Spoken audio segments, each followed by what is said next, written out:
दामदार छोटी ना नदी, हमारी झूलनिया दामदार छोटी ना नदी। सैया गैले रस में समाई छोटी ना नदी, सैया गैले रस में समाई छोटी ना नदी। झूलनी पे भैल मोर साइया दीवाना, देवरा बोलावे हम ककाई के बहाना। झूलनी पे भैल मोर साइया दीवाना, देवरा बोलावे हम ककाई के बहाना।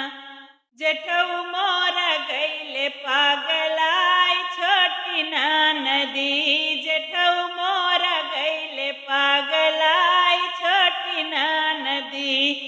हमारी झूलनिया दामदार छोटी ना नदी, हमारी झूलनिया दामदार छोटी ना नदी।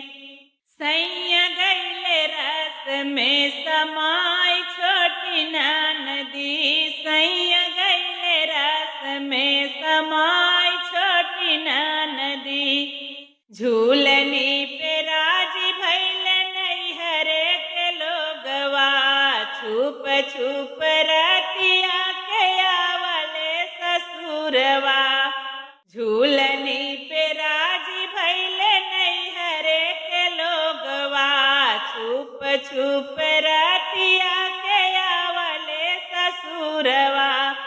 हम तो देखी गैले खिसियाई छोटी ना नदी, हम तो देखी गैले खिसियाई छोटी ना नदी। हमारी झूलनिया दामदार छोटी ना नदी, हमारी झूलनिया दामदार छोटी ना नदी। सैया गैले रस में समाई छोटी ना नदी, सैया गैले रस में समाई छोटी ना नदी। झूलनी पे राजी भैले मुंशियो दरोगा, झूलनी पे राजी भैले मुंशियो दरोगा।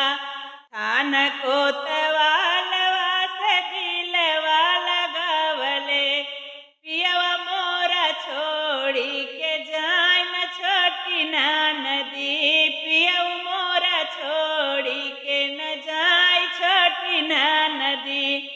हमारी झूलनिया दामदार छोटी ना नदी, हमारी झूलनिया दामदार छोटी ना नदी।